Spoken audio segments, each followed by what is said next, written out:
Thank you for having us. I Thank sure you for appreciate it. coming. Yeah. Thank you. We always love sharing the story and talking about our community.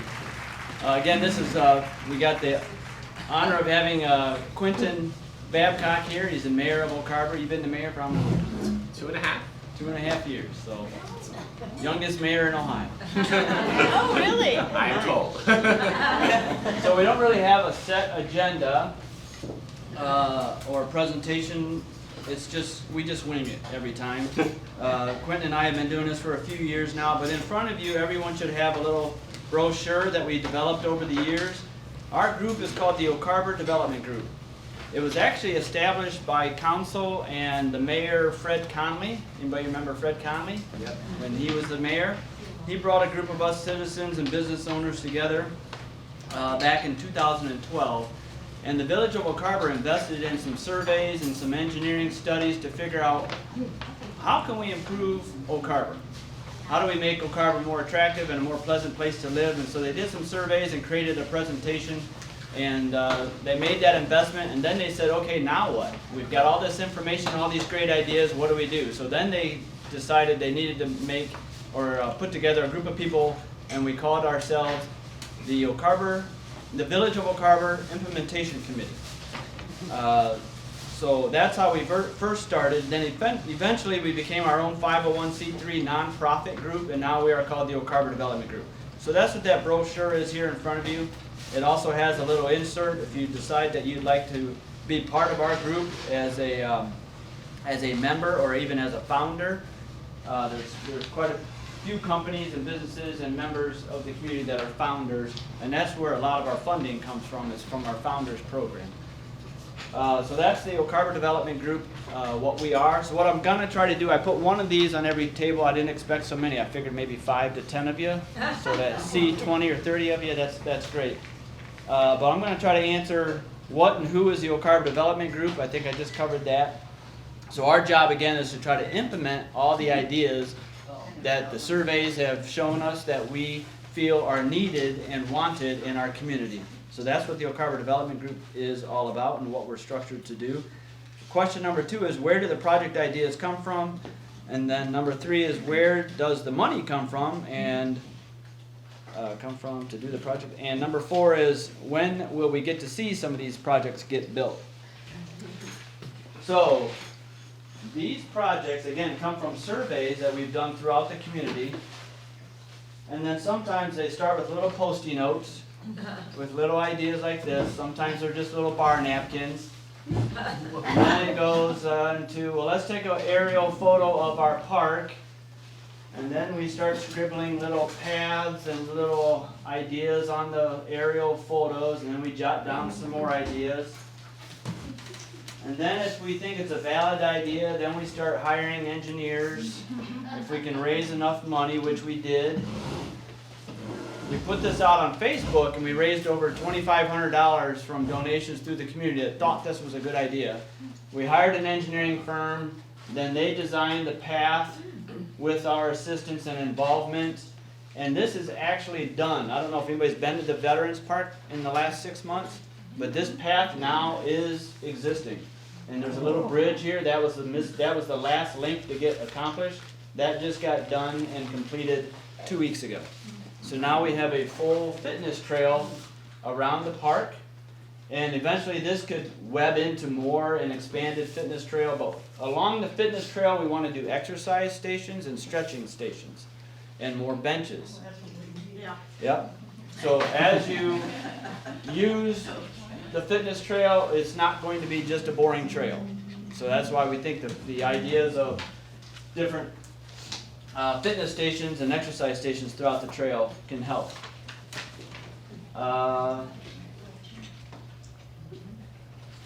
One of the things that our group relies on, of course, is funding.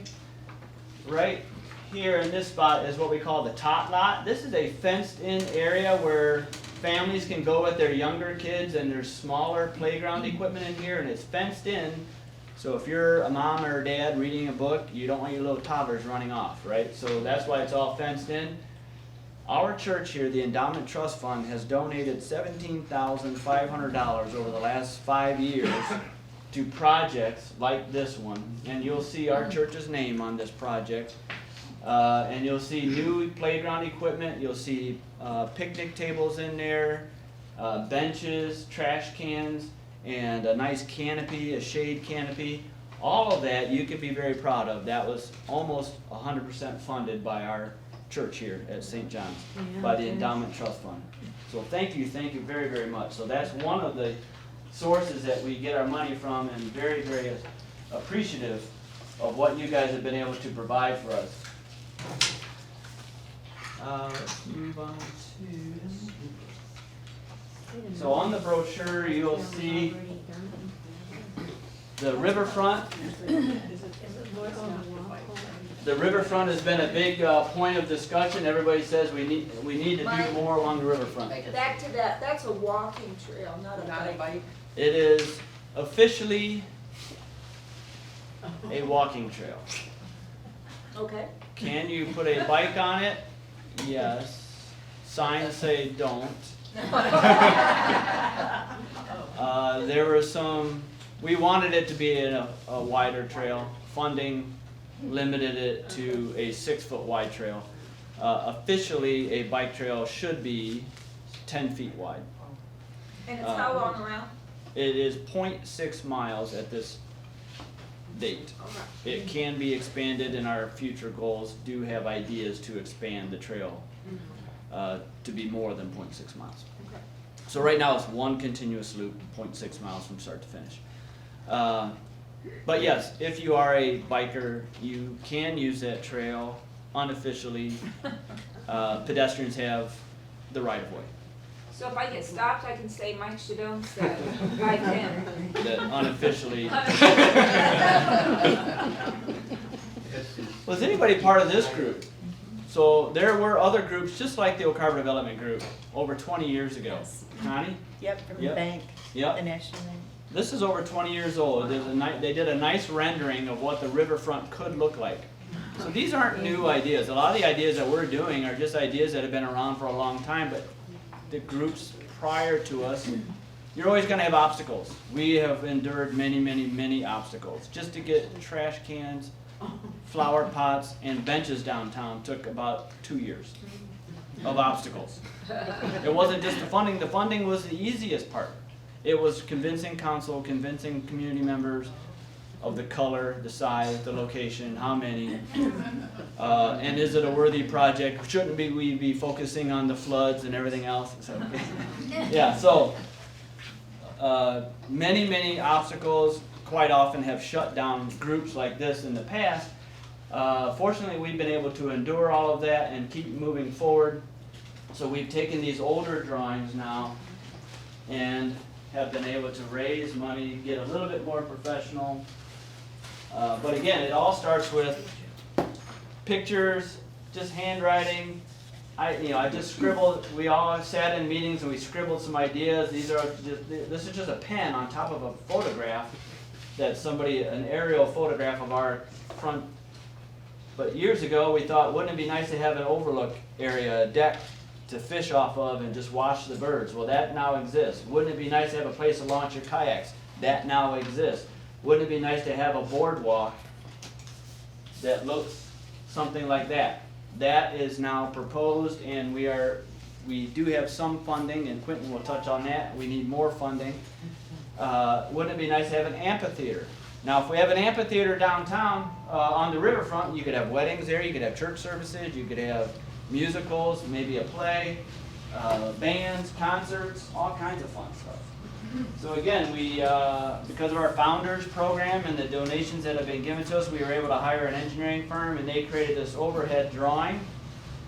This now is complete through ODNR funding, and the fire department and the village of Oak Harbor have completed the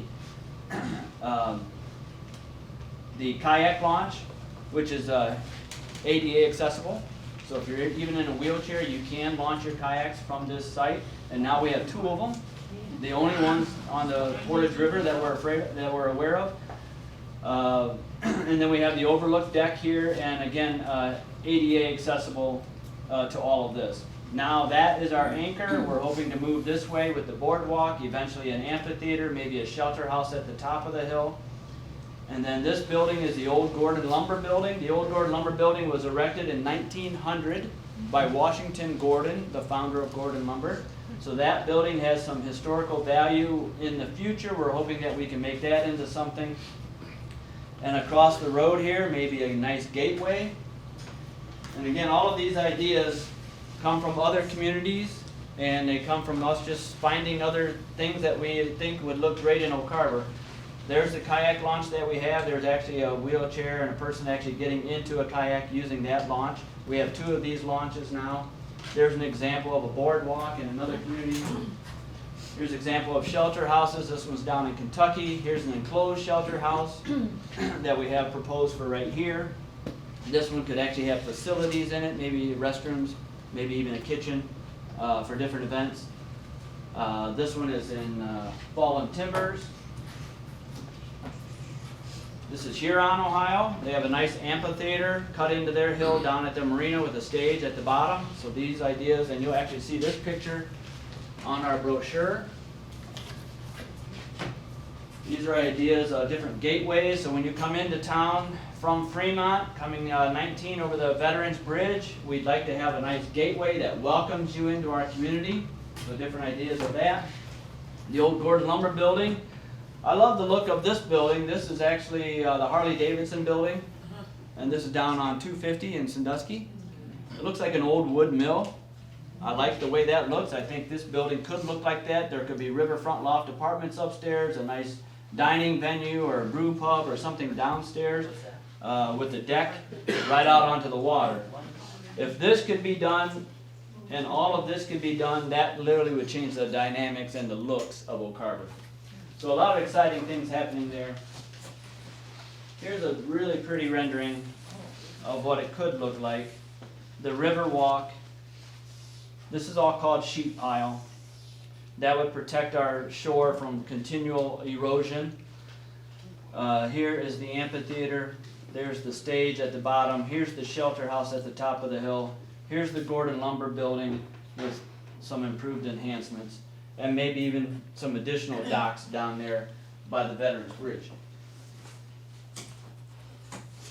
And I know this is kind of far away, so after the presentation, you guys are more than welcome to come on up and look at these. Here's an aerial view.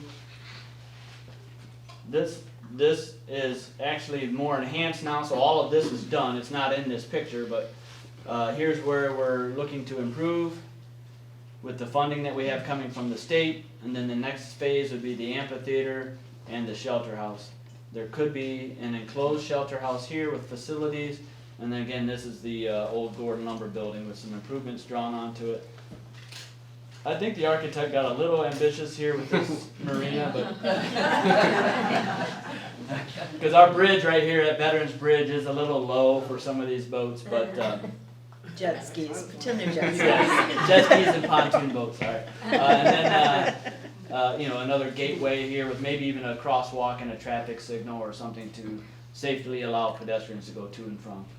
And then there's also a marina on this side of the bridge. There's ideas for a similar small marina on this side of the bridge for the boats who cannot traverse underneath the existing bridge. So, did I answer all the questions? So, where does the money come from? Yeah, so I think I'll continue on with this example. Mike does a really great job coming in and projecting the whole vision and really getting you in it, right? And we did these presentations we were doing them like multiple times a week for like 6 months as part of getting this Riverfront funding. And this is exactly how I'd go. And Mike would come in and he'd tell the vision, and then I would go and I'd really, typically it'd be say to a political group, and I would really do the arm twisting on the political side and talk about how this, translates in the terms that legislators want to hear and politicians want to hear. So that's really where Mike's element. This rendering, I believe this set is from 1995. And so it was really 25 years after the first time we know that this was articulated clearly, that we ended up receiving funding. And in 2020, right? 2020, we got I suppose we started in 2019 and we went and we were really lobbying, and how we ended up getting $500,000 for this project. And what we did is we convinced the state legislature that this was a good idea. And we have a line item in the state budget that says Oak Harbor Riverfront project. Because we really, based on the circumstances of the project, most of the time when you apply for grants, they're very competitive. And they want you to see that you're bringing things to the table like money, and they want to see you've already got $500,000 and you just need $500,000 to make, to make this all work.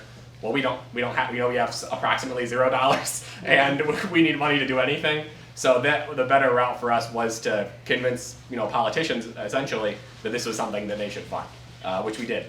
And I think this shows really the scale of big projects, and the timeline is we articulated this 25 years ago, and then we spent probably a solid year in 2019 getting this ready to get funding, and finally getting funding in 2020. And now this year what we're doing is we are working on, we have letters of intent from all these riverfront property owners that they'll grant us the easements we need to do this project. And we're working on finalizing those easements, so we have the property that, control that we need. And then we'll see construction, and we have to spend this money in about 12 months, that's your understanding as well. So we'll see construction fairly soon. What I'd really expect to see at this stage, and the problem is, of course, we had our preliminary sort of engineering done prior to COVID, and now there's the post-COVID inflation on construction projects, and it's we're not sure exactly where we're gonna end up. What I'm really hoping to see personally, between what we can chip in and this funding that we have, is see this shoreline protection done along at least the majority, probably I would hope the entire riverfront, and then a concrete walkway along. I'm hoping to see a walkway along most of it. Maybe reality. Anyways, oh, the other things here. So the entire project estimate 2 years ago was about $2 million. Yeah. We received 500,000. So we can't do this. We can't do the whole scale project. So that's why he's talking about what we're hoping to see accomplished with the limited funding that has been gifted to us. Exactly. And so, something like maybe getting this up to an amphitheater accomplished. That is not including the amphitheater. We're talking about going back to that same funding source this year and looking for some more funding. And it's really hard. Since then, I think we've made two big applications since then, and had them both rejected. And we already have this money that now we're put on the table. So the scale of these projects, they really create quite a bit of time and years. I think another great example is this Church Street project we just are sort of completing. When I came on village council in 2016, and we were talking about it then, and we were sort of, I think, just getting fairly serious about the Church Street project and saying, hey, we need to separate our sewers, and we need to eliminate flooding, and we need to do all these things. And now it's just now done, say, 6 years later. And that's really how long some of this stuff takes. And what really, I think, helps the village and helps the development group is when we come out to the community and we receive feedback on the project, so we can help, make those what the community wants to see. And also when we're doing these, there are opportunities where we're, for example, the development group is soliciting funds because they're saying, we actually, again, this walking trail around the park was a great example. When we did that project, the development group came and said, part of what sweetened, we were able to get a grant for, I think it was 3/4 of that, or wasn't quite. We were able to get a grant for, I believe it was $80,000 to do the walking trail. But we still needed around $50,000 in additional funds. When we made that application, the development group came in and said, well, we have the funding, and we're a community partner, and we're willing to put that money down, and we're gonna make sure this project gets done. And that makes our application as the village look really good, because one, it shows we've got the money, and two, it shows that we have community buy-in on the project. So that's where really the partnership with the community organizations and being out in the community helps a lot, because we're able to show, one, that we have community buy-in, and two, that we have the money. And that's where a big way that I think members of the public don't necessarily realize they can help out is we're working really hard and we're doing applications, we're doing all this bureaucratic nonsense and talking to politicians or whatever it is we need to do, but if we don't have money and we don't have votes, then it's really hard to get people to get those people on board. Anything else on that? Well, what you just touched on as far as getting the politicians' votes, that's hard for us to do. We're a small community, so that's why we get overlooked a lot. So when we take our proposal to the state level and we say, hey, this is a great project, they all look at us and say, yeah, rah, rah, we love it, we love your town, but you're only 4,000 voters or 2,000 voters. And so when Perrysburg takes a similar project in front of the politicians, who do you think gets priority? Perrysburg or Toledo. You know, so it's tough. We are in an uphill battle in that political game, but we are getting some people to look at us. And because of our founders program and the donations that we've received, we've been able to hire engineers to help us through this entire process, because it's not just flip a switch and you get a grant. It's not easy like it at all. It is an entire process that takes many years, a lot of involvement, and you have to step up your game from the Post-it notes to something a little bit more professional like this, and have brochures and have a clear plan and a vision where the entire community is involved. And we have over 1,000 letters from our community members saying that they like the vision, they love the program and the projects, and they support it. And we take those 1,000 letters and we take those to the politicians, and we have our little speeches and our presentations, and we hope somebody listens and we can tug on their ear a little bit. But that's our uphill battle. And we have, like Quentin said, we have received $500,000 in grant funding. We're hoping to put that to use. Construction potentially could start as early as next year, or is it 2023? I think it's next year. I think It's next year? we gotta spend this money. Yeah. Is there competition in small town, or is everything competing across the board with Perrysburg and Toledo? So Or it is there depends on any- where the funding source comes from. Like ODNR, the Ohio Department of Natural Resources, gave us over $80,000 for the fitness trail. Well, that was a county-wide amount of money. So if Genoa applied for some, Port Clinton applied for some, Elmore and Oak Harbor, they could have split it 4 ways and we could have all got 20,000. We got lucky and hardly any applications came in that year.